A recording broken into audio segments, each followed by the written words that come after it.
नमः सिद्धेभ्यः।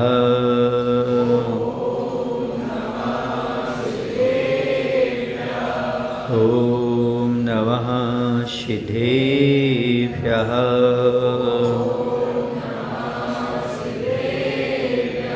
ॐ नमः सिद्धेभ्यः।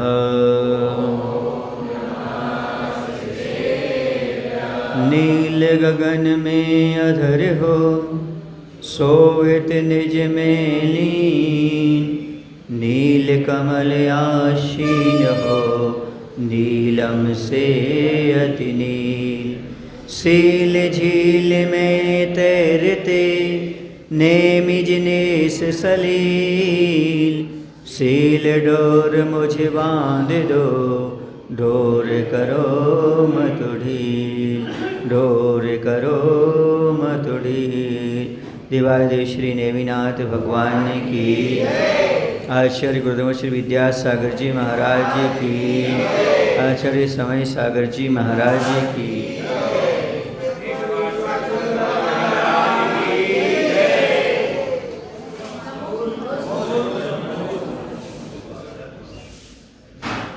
संसार में बहुत सारे जीव होते हैं। कुछ ऐसे होते हैं जो माननीय होते हैं, जिनके नाम के आगे माननीय लगाते हैं। कुछ ऐसे होते हैं जिनके नाम के आगे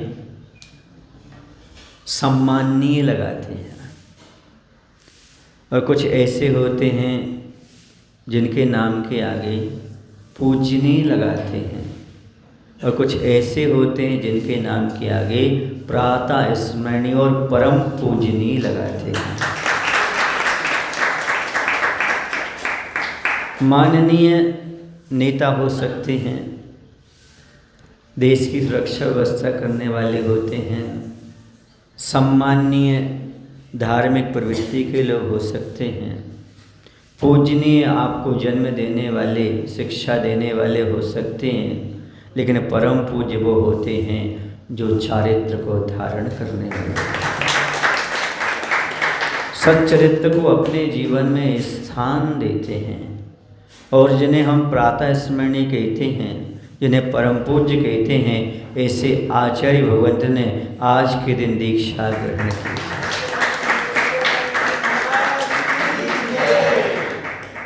वह हमारे लिए परम पूज्य इसलिए हैं क्योंकि उन्होंने सदाचार को ही स्वीकार नहीं किया था, बल्कि उन्होंने संयम को स्वीकार किया था।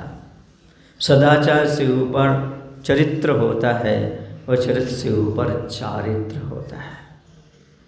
आप लोग लौकिक गति को प्राप्त होते हैं, अर्थात व्यवहारिक जीवन में व्यवस्थित जीवन जीते हैं, एक दूसरे का सम्मान करते हुए जीते हैं, इसलिए आपका जीवन सदाचारमय होता है, क्योंकि आप व्यसनों से बचे होते हैं, बुराइयों से बचे होते हैं। लेकिन जो सभी प्रकार की बुराइयों से बच जाते हैं वो आचरण वाले होते हैं, और सदाचार वाले ऊपर, उनके ऊपर महान चारित्र वाले अर्थात महावृद्धि हुआ करते हैं। प्रश्न है, हे भगवान, संसार में पूजनीय कौन है? तो कहते हैं जो सच्चरित्रवान है वही संसार में पूजनीय हुआ करता है। जिसके पास सच्चरित्र होता है, सदाचार होता है और सम्यक चारित्र होता है, वह संसार में पूजनीय हुआ करते हैं। उनकी पूजा होती है, उनके चरण बंदन होती है। आप लोग जब कभी भी पूजन के बारे में सुनेंगे, समझेंगे, तो ये कहा जाता है पाद पूजन, चरण पूजन, चरण बंदन। आपने कभी सिर पूजन सुना? हाथ पूजन सुना? नहीं सुना। आखिरकार चरण की ही पूजा क्यों होती है? क्योंकि चरण आचरण के प्रतीक होते हैं, और जिन चरणों के माध्यम से मोक्ष मार्ग पर बढ़ा जाता है, सम्यक चरित्र धारण किया जाता है, उनके चरण पूजनीय हुआ करते हैं। आचरण से चरण पूजनीय हो जाते हैं। जिनका निर्मल आचरण होता है, शुद्ध आचरण होता है, नियम से उनके चरण पूजनीय हुआ करते हैं। समझ रहे आप लोग कि नहीं? मैं तो कई बार सोचता हूँ, और उस समय भी सोचता था, विचार करता था, आखिरकार लोग आचार्य के चरण छूने के लिए इतने लालायत क्यों रहते थे? उनकी एक छवि देखने के लिए इतने लालायत क्यों रहते थे? इसके पीछे क्या कारण था? इसके पीछे यही कारण था, उनका आचरण निर्दोष था, इसलिए लोग उनके चरण छूने के लिए लालायत रहते थे। उनके चरणों में बार बार पहुँचते थे। एक बार चरण छूने के बाद भी मन नहीं मानता था, दूसरी बार, तीसरी बार, जितने बार मिल जाए उतने बार। आचार्य कहते भी थे, व्यवस्था बिगाड़ते हो, कितनी बार छूते हो, कार्यकर्ता ज़्यादा छूते हो। लेकिन कोई मानता नहीं था। क्यों नहीं मानता था? क्योंकि उनके चारित्र का आकर्षण ऐसा था, अनायास ही व्यक्ति झुका हुआ चला जाता था, उनकी ओर आकर्षित होता चला जाता था। क्योंकि जिनका आचरण पवित्र होता है, उनका आभा मंडल भी बहुत रेंज तक पहुंचता है। उनका जो ओरा होता है वह बहुत सी दूरी तक कवर करता है और वहाँ के लोगों को अपनी ओर आकर्षित करता है। इतना तक कि आचार्य भगवान का ओरा ऐसा था, जिस परिसर में बैठ जाते थे वहाँ सभी प्रकार के जीव जंतु आकर्षित हो जाया करते थे। जितनी मन की विशुद्धि होती है, मन का जितना आकर्षण होता है, मन के अंदर जितनी पवित्रता होती है, दूसरों के भले के भाव आते हैं, पुण्य प्रकृतियाँ जितनी बनती जाती हैं, उतना जो होता है ओरा उतना पवित्र हो जाता है, उसकी रेंज उतनी बढ़ती चली जाती है और लोगों को अपने आप उनका चेहरा जो होता है आदमी को आकर्षित करता चला जाता है। आपका ओरा अलग होगा, धर्मात्मा का ओरा अलग होगा, पापात्मा का ओरा अलग होगा। लोग विकर्षण को प्राप्त होंगे। कुछ लोग ऐसे होते हैं जिन्हें लोग देखना पसंद नहीं करते, जिनका नाम लेना पसंद नहीं करते, और कुछ ऐसे होते हैं जिनका नाम लिए बिना रहते नहीं। जैसे आचार्य भगवान का कभी भी नाम आता है तो हाथ जोड़ ही जाते हैं। जो चारित्रवान होते हैं उनका नाम लेते क्या होता है? मस्तक झुक जाता है। यही श्रद्धा है, यही बंदगी है मेरी कि उनका नाम आया और झुक गई गर्दन मेरी। आस्था श्रद्धा बंदगी यही है, उनका जहाँ नाम आता वहाँ पर गर्दन झुक जाती है, अपने आप नमस्कार के भाव हो जाते हैं। एक रघुवंशी परिवार के संस्मरण मुझे याद आ रहा है। उस समय मैं करेली गांव के पास नरसिंहपुर जिले में आम गांव में था। उस समय एक रघुवंशी थे, सोनी थे, वो शाम को अपनी एक डिब्बी में घी लेकर के आते थे और साथ में नैपकिन भी लेकर के आते थे, टॉवेल, और भैया बत्ती करने के लिए आते थे। पूज्य पुष्पदान सागर जी और हम थे उस समय। तो हम समझते थे जैन बंधु ही हैं। एक दिन हमने पूछा, आप अपने घर से शुद्ध घी लाते हैं? हाँ, घर से लाता हूँ। उन्होंने बताया, महाराज जी मैं जैन नहीं हूँ, लेकिन मैं अब जैन ही हो गया हूँ। मैंने कहा क्यों? बोले आचार्य गुरु विद्यासागर जी महाराज की कृपा से।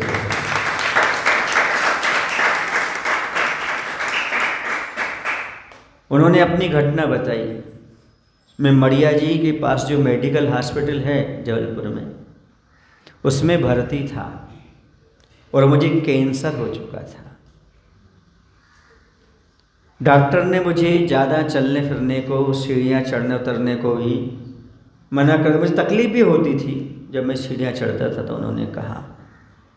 लेकिन सुनने में आया कि आचार्य श्री मड़िया जी में विराजमान हैं, तो डॉक्टर ने कह ही दिया है कि हमें जाना है, तो हमने सोचा जाते जाते कम से कम ऐसे महान संत के दर्शन तो कर लेना चाहिए। और मैं उनके दर्शन के लिए वहाँ पर पहुँच गया। वहाँ पर कोई परिचित व्यक्ति थे जैनी, उनसे कहा कि मुझे इस प्रकार की बीमारी है, मैं गुरु महाराज का आशीर्वाद चाहता हूँ।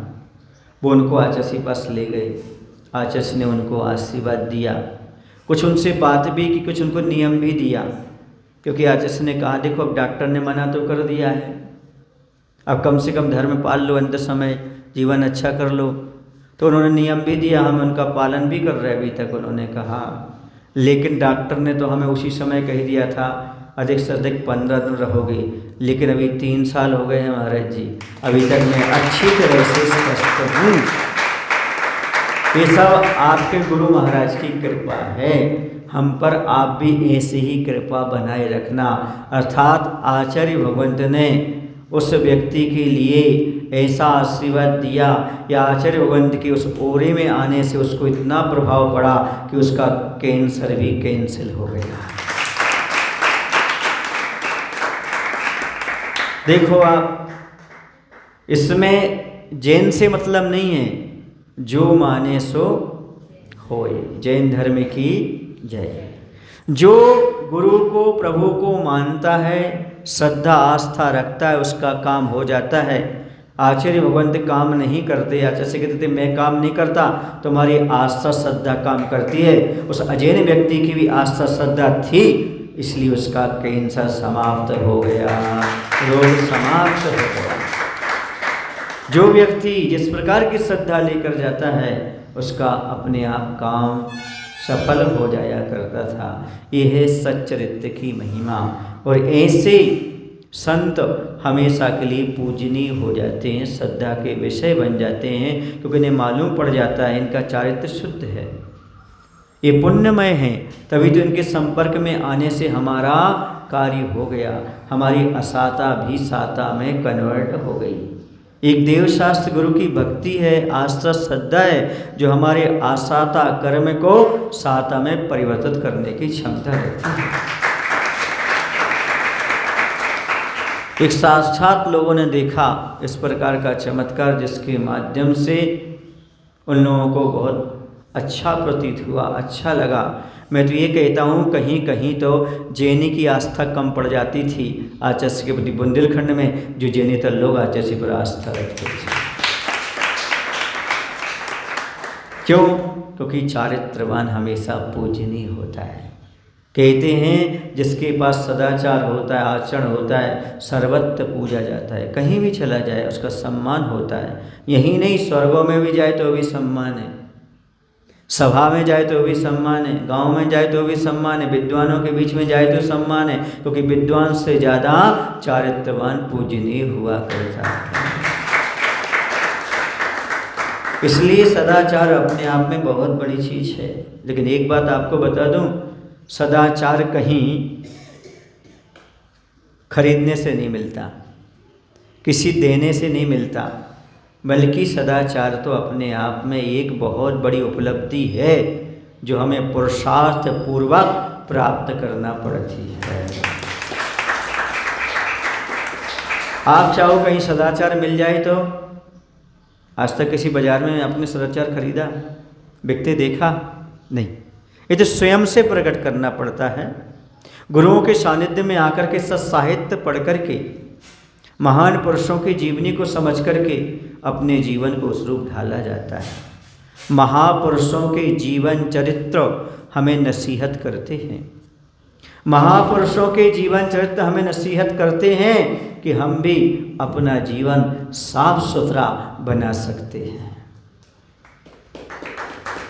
पसमानियों क्यों पढ़ा जाता है, कहानियाँ क्यों सुनी जाती हैं? महापुरुषों के जीवन चरित्र को पढ़ने से हमें नसीहत मतलब शिक्षा मिलती है कि हम भी इन जैसा अपना जीवन निर्माण कर सकते हैं, अपना जीवन ऐसा क्या कर सकते, गढ़ सकते हैं। इस प्रकार के हम अपनी ज़िंदगी को ढाल सकते हैं। समझ गए? इस प्रकार के आचार्य भगवंत ने अपने जीवन में बहुत कुछ दिया, स्वयं ने अपने जीवन में आचरण किया और दूसरों को भी दिया। समझ रहे ना? हाँ, क्योंकि वो हमेशा क्या करते थे, जो चीज़ सामने वाले से कहना चाहते थे पहले वो अपने जीवन में स्वयं धारण कर लेते थे।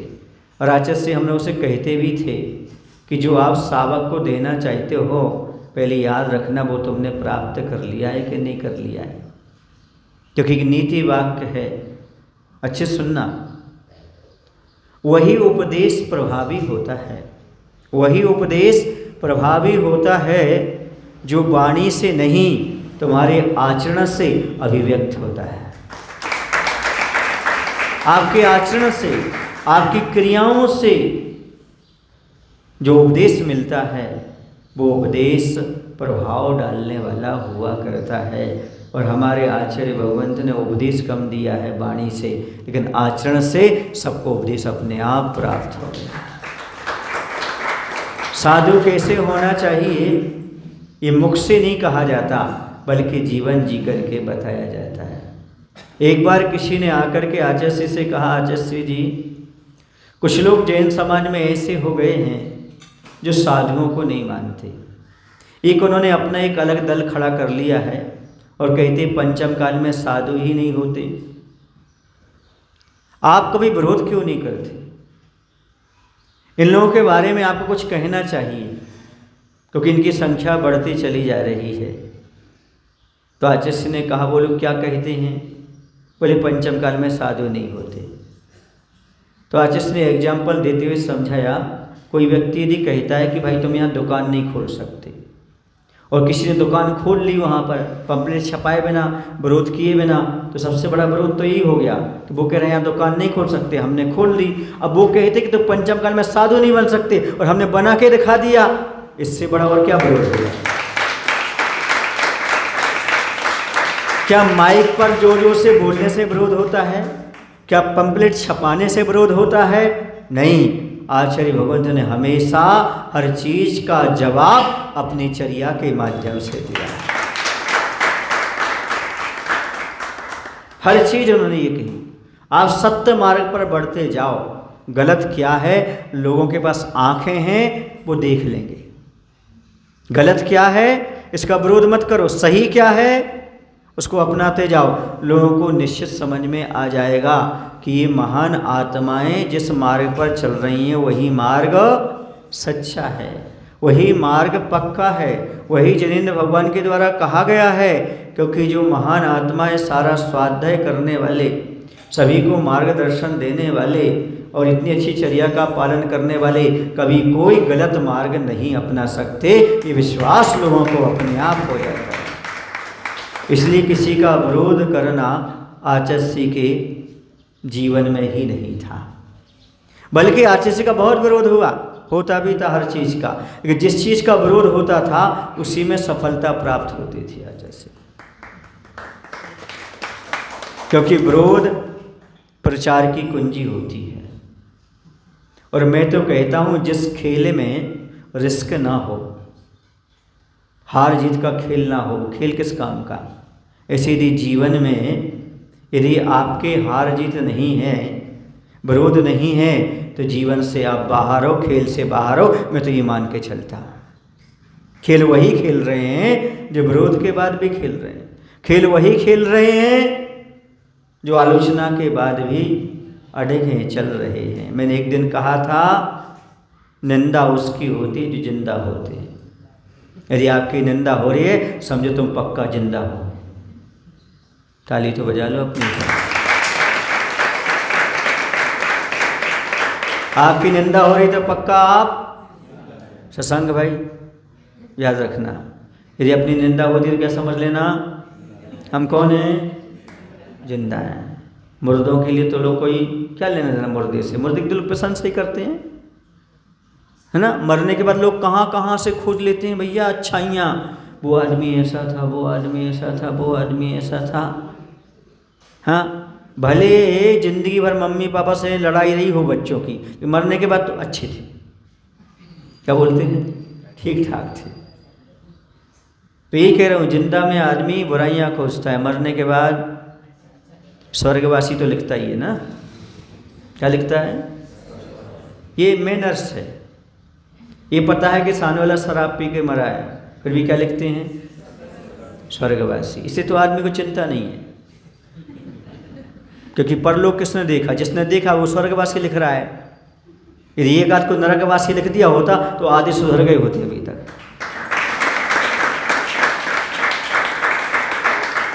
कितना भी गलत काम करके मरा हो, लेकिन आदमी क्या लिखता है उसको? ये अपनी महानता है। क्या है? भारतीय संस्कृति है ये, समझ गए ना? किसी को नार की लिखा और लिखना भी नहीं चाहिए। तुम जानो तुम्हारा काम जाने, हम तो तुम्हें कहाँ भेज रहे। सीधी सी बात है, समझ आ रहा? कहने का तात्पर्य मेरा ये है, आप लोग अच्छी तरह से समझ रहे होंगे कि जीवन में कुछ कार्य करने के लिए हम जब आगे बढ़ते हैं तो कहीं ना कहीं से विरोध पैदा होता है। अच्छा कार्य हर किसी को पसंद नहीं आता। इसका अर्थ ये नहीं कि वो कार्य गलत हो गया। जैसे कुंडलपुर के बड़े बाबा विराजमान करना थे, कितना विरोध हुआ, स्टे भी लग गया, सब कुछ हो गया, लेकिन बड़े लोग वो होते हैं, महान लोग वो होते हैं जो एक तो कोई कार्य हाथ में लेते नहीं हैं, लेते हैं तो जब कुछ भी हो जाए पूरा करके ही दम छोड़ते। और जो महान कार्य हुआ सबने अपनी आंखों से देखा, और लाखों की पब्लिक के बीच में बड़े बाबा उच्चासन पर जाकर के विराजमान हो गए। उस समय जब विराजमान हो रहे थे बड़े बाबा, तब आचार्य के हाथों में पिछी थी और आंखों में आंसू थे। देखो लोगों ने इतना विरोध किया, प्रतिमा टूट जाएगी, ऐसा हो जाएगा, वैसा हो जाएगा, लेकिन बड़े बाबा ने सब प्रकार की लाज रख करके और साथ दे करके देवी देवताओं ने भगवान को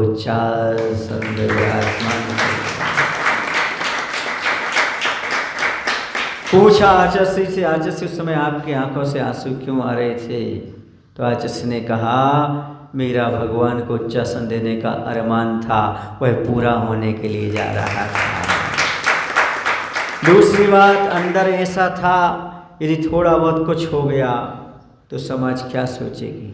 समाज कभी माफ़ नहीं करेगी। इतना बड़ा कार्य ले तो रहे हैं, पर गुरु ज्ञान सागर जी की कृपा से सारा कार्य सफल हो जाए। ये है चरित्रवान की महिमा। जो मन में ठान लेते, जो विचार कर लेते हैं, आकर के देवता भी उनका सहयोग करने लगते हैं, अर्थात जो देवताओं के द्वारा भी पूजनीय हो जाते हैं, वो चारित्रवान होते हैं। ये आचार्य भगवान की महिमा। उन्होंने स्वयं चारित्र का पालन किया, पंचाचार का पालन किया, और सभी अपने शिष्यों को पंचाचार का पालन का उपदेश दिया, पालन कराया। आचार्य परमेष्ठी वही होते हैं जो स्वयं पंचाचार का पालन करते हैं और अन्य लोगों को पंचाचार का पालन कराते हैं। किसी ने मुझसे पूछा, कुंतु सागर जी दुनिया में बहुत सारे संत थे, बहुत सारे आचार्य थे, आपको विद्यासागर ही पसंद क्यों आए? तो मैंने उनसे एक ही बात कही, यूँ तो दुनिया में न जाने कितने नदी, तालाब और कुएं हुआ करते हैं, पर क्या करूं, हंस का मन तो मानसरोवर का ही ध्यान करता है।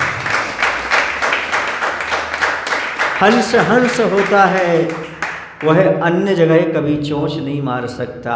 हंस तो मानसरोवर में ही जाया करता है। मैंने अपनी प्रशंसा भी कर ली कि मैं कौआ नहीं हूँ, मैं हंस हूँ, और ये भी बता दिया मानसरोवर तो मानसरोवर का ही होता है, वहीं का ध्यान किया करता है। दूसरी बात बता दूँ, उस समय मैंने बहुत सारे आचार्यों को चलाते हुए देखा था। वो लोगों को चलाते थे, पर मैंने आचार्य भगवान को चलाते नहीं, चलते हुए देखा है। आचार्य मोक्ष मार्ग पर चलते थे, जिसको आना हो सो आ जाओ, जबरदस्ती किसी को चलाते नहीं थे। समझ आ रहा ना? जब 50 बार निवेदन करो, जब एक बार सुनते थे। कई बार उनसे कहो व्रत लेना है, ये लेना, तब एक बार हाँ देखते, हाँ सुनते। ये बात अलग है, मेरी किस्मत अच्छी थी, एक बार में ही मेरा काम हो गया। लेकिन बहुत सारे जो ऐसे हैं हमारे साथी अभी भी ब्रह्मचारी हैं, हमसे ऊपर वाले भी अभी भी ब्रह्मचारी। बहुत बार निवेदन किया, बहुत बात किया, पर पता नहीं आचार्य वो कब कैसा आ जाए, कैसे मन में आता था, कैसे सोचते थे, कैसे विचार करते थे, किसी का एक बार में काम हो जाता था, किसी का कई बार नहीं होता था। ये तो मैं मानता हूँ आचार्य की कृपा है और सामने वाले का कुछ तो पुण्य है, ये तो पक्का है। अब आप कहेंगे आपका पुण्य कैसे है? ये तो आचार्य की कृपा है। बिल्कुल मैं मानता हूँ आचार्य की कृपा है, पर मेरा पुण्य भी है। पूछो क्यों? क्योंकि मुझे ऐसे गुरु विद्यासागर जी है। इसलिए मैं क्या मानता हूँ? अपना पुण्य भी मानता हूँ, गुरु की कृपा के साथ अपना पुण्य भी है। देखो ना, पंचम काल में जन्म लिया ये दुख की बात है। पंचम काल में जन्म लिया ये दुख की बात है, लेकिन पंचम काल में भी गुरु विद्यासागर का सानिध्य मिला, ये सुख की बात है, आनंद की बात है। कुछ ना कुछ तो अपने पास पुण्य रहा है। इस दुखम काल में भी, दुखमा काल में भी हमने ऐसे निर्दोष चर्या के धनी आचार्य भगवंत को प्राप्त किया, उनकी शरण को प्राप्त किया, उनके सानिध्य को प्राप्त किया। बहुत सारे लोग जिसको तरसते हैं, गुरु महाराज हम पर बरसते थे, उनकी कृपा हम पर बरसती रही, ये बहुत बड़ी बात है। और बुंदेलखंड वालों की तो बड़ी कृपा रही। महाराष्ट्र वालों को कम सानिध्य मिला, कर्नाटक वालों को तो आचार्य का सानिध्य मिली नहीं। हाँ, वहाँ जाके लोगों ने सानिध्य लिया, ये भी बहुत बड़ी बात है। लेकिन मध्य प्रदेश और बुंदेलखंड में तो आचार्य की कृपा लगातार बरसती रही। जैसे सुसगांव में पानी बरसता है ना, वैसे आचार्य की कृपा बुंदेलखंड पर हमेशा बरसती रही। समझ गए? इस प्रकार का वही प्रभाव है कि आप परदेसी होकर के, प्रवासी होकर के भी इतने सुंदर मंदिर में बैठ कर के भगवान के वंदना दर्शन आदि कर पा रहे हैं। ये सब वही कृपा है बंधुओं। हाँ, यदि आचार्य से इतनी कृपा नहीं बरसाते तो आप लोग यहाँ रह कर के इतना अच्छा मंदिर नहीं बना पाते। अब भूल गए होते धर्म क्या है, अब भूल गए थे मंदिर क्या है। और पहले भूल चुके थे लोग, मंदिर तो थे पर पुजारी नहीं थे, समझ रहे ना। लेकिन आज मंदिर भी हैं और गुरु की कृपा से पुजारी भी हैं। ये महान उपकार गुरु महाराज के द्वारा हुआ। और मैं तो कहता हूँ आचार्य भगवंत ने तो उपकार किया ही है, लेकिन आचार्य ज्ञान सागर जी महाराज ने महान उपकार किया, जिन्होंने हम सभी के लिए आचार्य भगवंत प्रदान किए। ये सब किनकी महिमा है? गुरु नाम गुरु आचार्य ज्ञान सागर जी महाराज की महिमा है।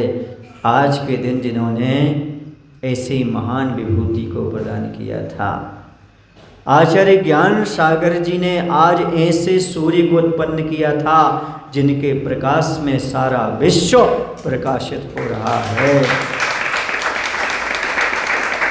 और धर्म की महिमा को समझ पा रहा है कि आखिर धर्म क्या होता है, कर्म क्या होता है, कर्तव्य क्या होता है, सावक का क्या धर्म होता है, साधु क्या क्या धर्म होता है, सावक की क्या चर्या होती है, साधु की क्या चर्या होती है। ये सब आचार्य भगवत की कृपा से हम लोग समझ पा रहे हैं।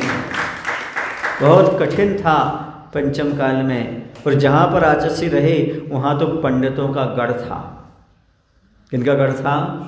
पंडितों का, विरोधियों का गढ़ था। वहाँ तो हर व्यक्ति परीक्षा लेता था साधु के आने से पहले, कैसे होते साधु, कैसे होते साधु। देखें तो कुछ लोग तो परीक्षा के उद्देश्य से दर्शन करने जाते थे, देख करके आते थे, और वहाँ जाते थे देख करके कहने लगते थे पंचम काल में भी साधु होते हैं।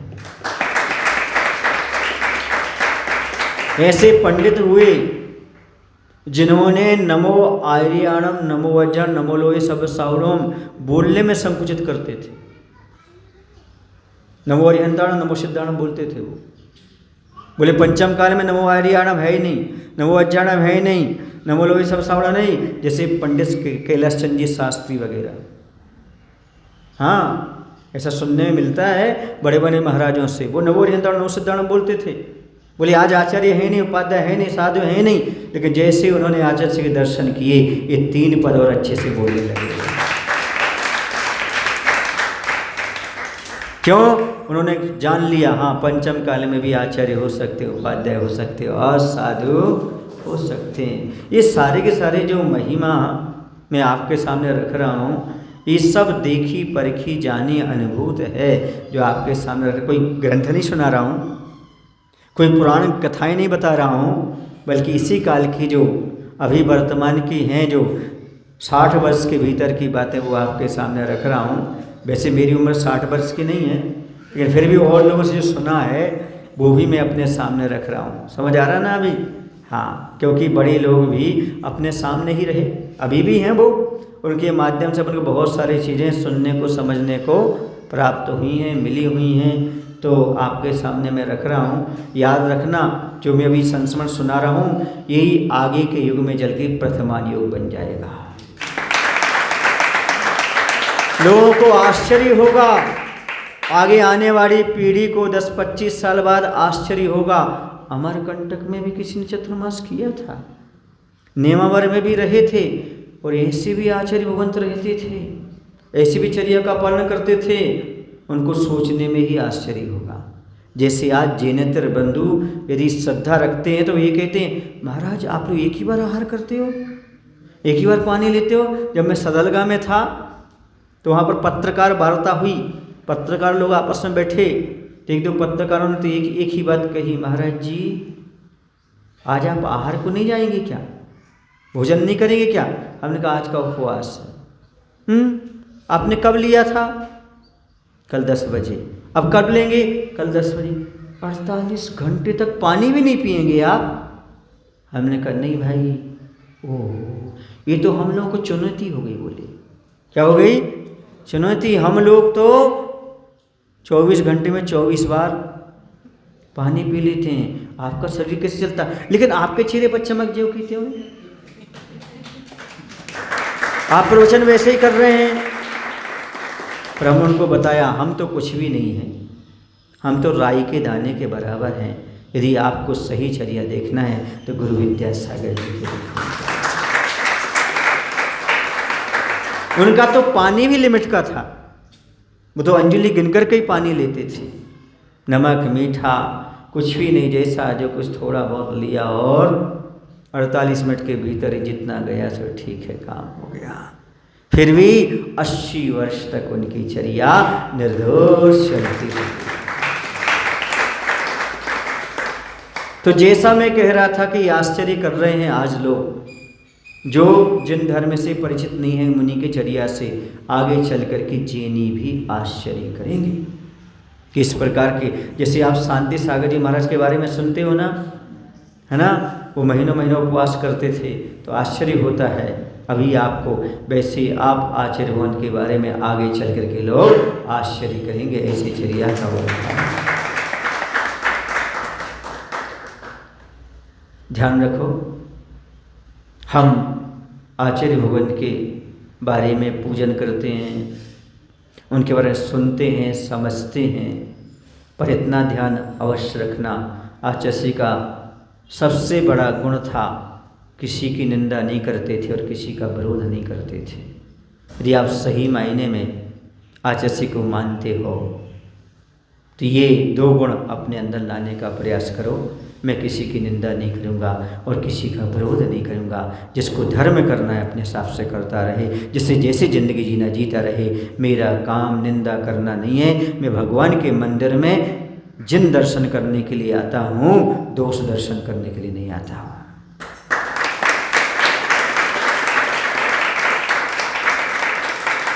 मेरा काम ही नहीं है, मेरा काम अलग है। आचार्य अपने रास्ते पर चलते रहते थे, विरोधियों से कोई जवाब नहीं, कुछ नहीं, मौन सबसे अच्छा तरीका था। आचार्य ने कहा भी है, शब्द पंगु हैं, जवाब ना देना भी लाजवाब। शब्द तो छोटे हैं, पंगु हैं, क्या काम करेंगे? वो लंगड़े हैं, वो तो पंगु हैं, वो कहाँ तक चल के जाएंगे? जवाब ना देना ही लाजवाब होता है। और आचार्य ने बहुत सी चीज़ों को कभी जवाब नहीं दिया, इसलिए आचार्य कैसे हो गए? लाजवाब हो गए। उनकी बात कैसे हुई? लाजवाब हो गई। वास्तव में उनके जीवन को वही जान सकता है, वही देख सकता है जो उनके करीब रहा हो, जिसने उनकी चर्या को देखा हो, उनसे बातचीत की हो, उनके संस्मरण उनके पास हों, वो जान सकता है उन्होंने अपने जीवन को किस तरीके से जिया है, किस तरीके से रहे हैं, कैसी उनकी चर्या थी। अब एक बार विहार करते हुए किसी गांव में पहुँचे तो वहाँ पर जहाँ रुकना था वहाँ दरवाज़ा ही नहीं था। रात्रि विश्राम करना है, सब कुछ करना है, दरवाज़ा ही नहीं है। सुन रहे आप लोग कि नहीं? तो आचार्य क्या बोलते हैं, एक काम करो, रात्रि में ये दरवाजे बंद करके बैठ जाओ, काम बन जाएगा। अपने पास कौन से दरवाजे हैं, आंख बंद करके बैठ जाओ, कुछ भी दिखाई नहीं देगा, कौन आ रहा है कौन जा रहा है क्या हो रहा है, ये काम चल जाएगा। सुन रहे आप लोग कि नहीं? हाँ। और सामान्य व्यक्ति होता तो तुमने दरवाज़ा क्यों नहीं लगाया, तुमने व्यवस्था क्यों नहीं की, ऐसा विहार कराते हो, वो कराते हो, ये करते हो, बोलो। लेकिन आचार्य आँख बंद करके बैठ जाओ। और वो आचार्य ने कहा देखो अपनी 5 इंद्रिय और मन है ना, ये सबसे खतरनाक है। 5 खिड़कियाँ और एक मन, इनको बस में कर लो, बस ये दरवाजे हो या ना हो तो भी काम चल जाएगा। उस समय समता परिणाम रखना, किसी से कुछ नहीं करना, जो हमारे पुण्य में है सो मिला, नहीं है सो, ये अपने आप में बहुत महत्वपूर्ण चीज़ होती है। प्रतिकूलता में भी अनुकूलता बनाना, जैसा मिल गया उसमें ही रह जाना, ये बहुत महत्वपूर्ण चीज़ होती है। आचार्य भगवान के पास ये बहुत बड़ा गुण था, जहाँ जैसा मिल गया वहाँ पर ठीक है, शांति से अपना साधना करना है, आत्मकल्याण करना है। कभी कभी ऐसा होता है कि अपन को कोई प्रतिकूलताएं होती हैं तो बड़े विकल्प होते हैं, है ना। आचार्य उस समय क्या सोचते थे, जब प्रतिकूलताएं होती हैं तो क्या सोचते थे बताऊं आपको? जब कहीं ये सब चीज़ें मिलती थी तो आचार्य कहते थे अपन को संबर और निर्जरा के साधन मिल रहे हैं। बहुत कम लोग सोच पाते हैं प्रतिकूलता में कि संबर और निर्जरा के साधन मिल रहे हैं। नहीं, यहाँ अच्छा नहीं है, यहाँ ऐसा नहीं है, यहाँ ऐसा नहीं है, ये विकल्प बहुत सारे पैदा हो जाते हैं। पर नहीं भैया, ये मोक्ष मार्ग है और मोक्ष मार्ग संबर और निर्जरा का होता है। और इसमें यदि ये निमित्त मिल रहे हैं तो संबर और निर्जरा के मिल रहे हैं। पूज्य क्षमा सागर जी महाराज कहते थे कि एक बार सर्दी के समय बिहार चल रहा था तो कहीं रुकना हुआ तो बहुत कड़ाके की ठंडी थी और सभी लोग ऐसे ही पाटे पर सो रहे थे। तो सावकों ने सोचा महाराज को खूब ठंडी लग रही है, अपन ज्वार के डंठल बिछा दो उनके ऊपर। किसके डंठल? ज्वार के डंठल, ताकि सर्दी कम हो जाएगी और महाराज की रात अच्छे से निकल जाएगी। तो ज्वार के डंठल जो होते वो बड़े खुजली पैदा करते, तो महाराज के ऊपर क्या कर दिया, वो ढक दिए। जब सारे के सारे ढक दिए तो रात में ठंडी तो ठीक, क्या चल रही, डंठल तो अलग हो गए, अब खुजली खुजलाते बैठे रहो पूरी रात, पूरी वो चल रही। सुबह हुए तो आचार्य खूब जोर से हंसे और महाराज भी हंसे। बोले महाराज जी आप हंस क्यों रहे, हम लोग तो गुस्सा आ रही। बोले क्यों? बोले कैसे श्रावक है, उनको पता नहीं इसमें खुजली चलती और हम लोग ऊपर ढक के चले गए। तो आचार्य बोलते हैं वो अपन को कर्मजरा का साधन देके चले गए। अब उनका भाव तो अच्छा था। क्या भाव था उनका कि महाराज को क्या ना लगे। अब गलत हो गया तो मैं क्या कर सकता हूँ।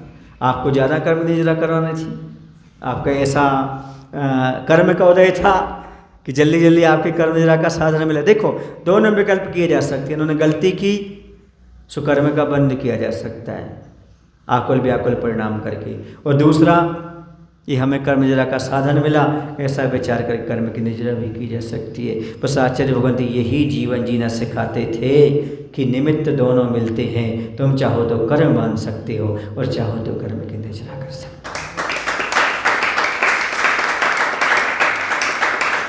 बस जिसके पास सदाचार होता है उसकी सोच भी सकारात्मक ही होती है। ये नियम है। जितना अपने जीवन में आप सदाचार अपनाओगी उतनी सोच आपकी सकारात्मक होती जाएगी। आप अच्छा अच्छा सोचेंगे, अच्छा अच्छा विचार करेंगे, और जहाँ आदमी सदाचार भूल जाता है वहाँ उसकी सोच भी नकारात्मक हो जाती है। हमेशा निंदा के भाव पैदा होता है, हमेशा उसे गलतियां दिखाई देती हैं, हमें उसे अशुभ अशुभ दिखाई देता है। उसका चारित्र अच्छा होता है, वो हर चीज़ में अच्छाइयाँ खोज लेता है, क्योंकि जैसी उसकी चर्या वैसे उसके विचार, जैसे उसके विचार जैसे उसके आचार अपने आप होते चले जाते हैं। इसलिए अपने जीवन को निर्मल बनाने का प्रयास करो, सदाचार का पालन करो, तभी जाकर के अपना जीवन उच्च बन सकता है। ऐसे चूँकि विषय भी वही था कि संसार में पूजनीय कौन है, तो संसार में पूजनीय कोई है तो वो सच्चरित्र को धारण करने वाला है। और संसार में निर्धन कौन है, तो संसार में निर्धन वो है जिसके पास चारित्र नहीं है, या जो चारित्र लेकर के छोड़ देता है, नियम लेकर के छोड़ देता है, नियम भंग कर देता है, वह दुनिया में सबसे बड़ा निर्धन कहा है। कहते निर्धन कौन, स्खलित चारित्र वाला, वह सबसे बड़ा निर्धन हो जाता है, वह अपनी सारी पूंजी को गंवा देता है। आत्मानुशासन ग्रंथ में लिखा है, जो चारित्र लेने के बाद धन को ग्रहण करते हैं, धन दौलत को ग्रहण करते हैं, तो धन ले लिया तो चारित्र छूट गया, तो समझो वो लोग क्या कर रहे हैं आपको मालूम है, वो ये कर रहे हैं कि हीरे की राख बनाकर बर्तन मांज रहे हैं। हीरे की मतलब उसको चूरा बना क्या कर रहे हैं, बर्तन मार रहे हैं, उसकी कीमत ही नहीं समझ रहे। ऐसे चरित्र को नष्ट करके धन आदि ग्रहण कर रहे हैं, इतना उसमें लिखा हुआ है। अर्थात निर्धन कौन, जो रत्नात्रय को समझ नहीं पा रहा, रत्नात्रय की कीमत नहीं कर पा रहा, वो कौन है, सबसे बड़ा निर्धन व्यक्ति है। और जो अपने रत्नात्रय को सुरक्षित रख रहा है, समझो उससे बड़ा कोई धनी नहीं है। सुन रहे ना, सब कुछ छोड़कर गुरुवर तुम हो गए निहाल, आप ही माला माल हो बाकी सब कंगाल। घर परिवार सब छोड़ के गुरुवर तुम हो गए, सोना चांदी छोड़ के गुरुवर तुम हो गए निहाल, और आप ही धनवान हो गुरुवर बाकी सब कंगाल। जो चारित्रवान है वही धनवान है, बाकी जिसके पास कोई नियम संयम नहीं है वो सबसे बड़ा दरिद्र है, कंगाल है, गरीब है। ये मान करके चलो, यदि आप अमीर होना चाहते हो तो आज से कोई नियम संकल्प लेना शुरू कर दो, आपकी अमीरी बढ़ जाएगी,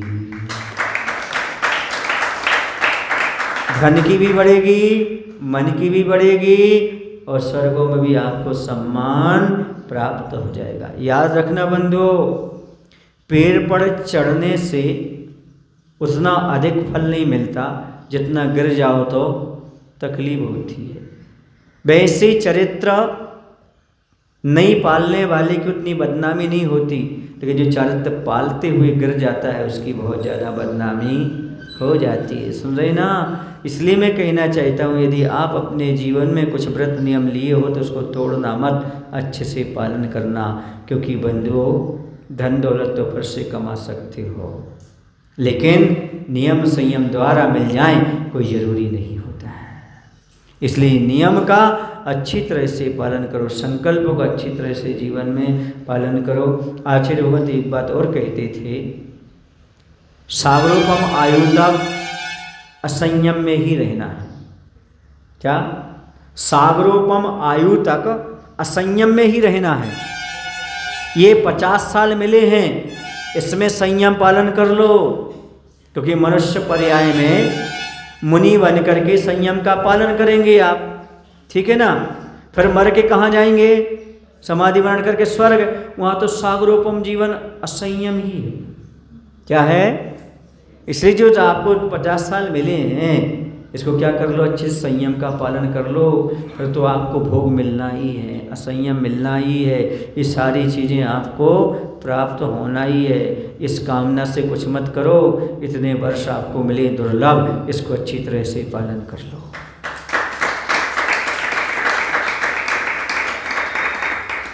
ये नियम संकल्प 2 प्रतिमा का पालन, अनुव्रत का पालन मुर्गी भी कर लेते हैं, बंदर भी कर लेते हैं, चिड़िया भी कर लेती, गाय भी कर लेते, शेर भी कर लेते हैं। शंभु रमण द्वीप और समुद्र में वहाँ पर जो त्रियंच है वो अनुव्रत का पालन करने वाले हैं, क्योंकि स्वर्ग में जो है भैया असंख्यात सीटें हैं और मनुष्य कितने हैं? संख्यात। तो सीटें कौन भरते? वो त्रियंच जा कर के स्वर्ग जाते। वहाँ धवला जी ग्रंथ में लिखा हुआ ये सारे के सारी सीटें कौन भरते हैं? त्रियंच भरते हैं। वो त्रियंच भी बंदर कितना चंचल होता है, लेकिन वह भी अनुव्रत का पालन कर लेता है। यह सुन कर के आपको पिघल जाना चाहिए और कम से कम जीवन के अंत समय तक 2 प्रतिमा लेकर के व्रती बन जाना चाहिए।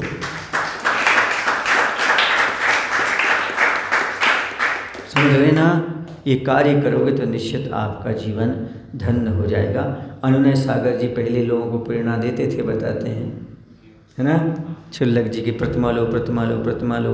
और महाराज वो भैया यहाँ से गए, महाराज बन गए, तो संख्या बढ़ ही नहीं रही है ना?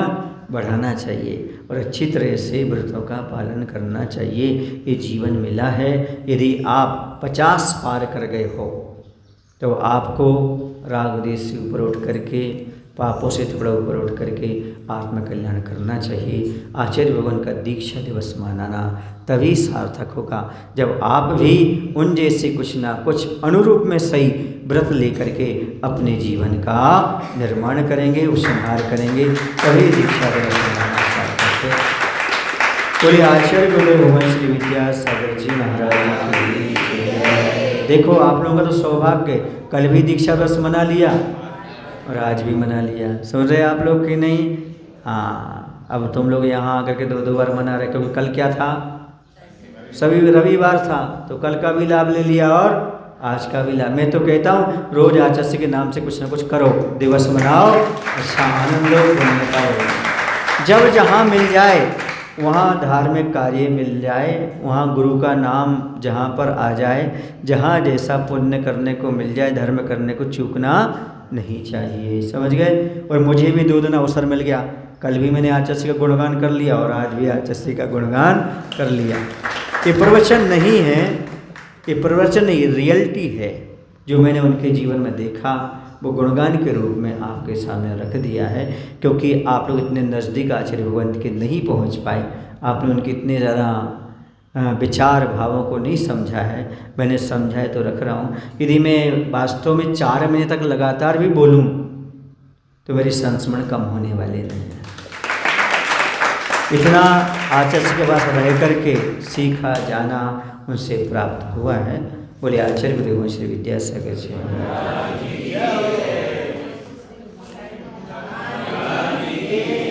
हे प्रभु, हम सभी को इतनी शक्ति, इतनी बुद्धि देने की कृपा करो ताकि हम सभी लोग अपने जीवन में कुछ ना कुछ संयम को अवश्य धारण कर सकें और गुरु महाराज के विशेष 2 गुण, किसी की निंदा नहीं करना, विरोधी को जवाब नहीं देना, ऐसे गुण भी हमारे अंदर प्रकट हो जाए।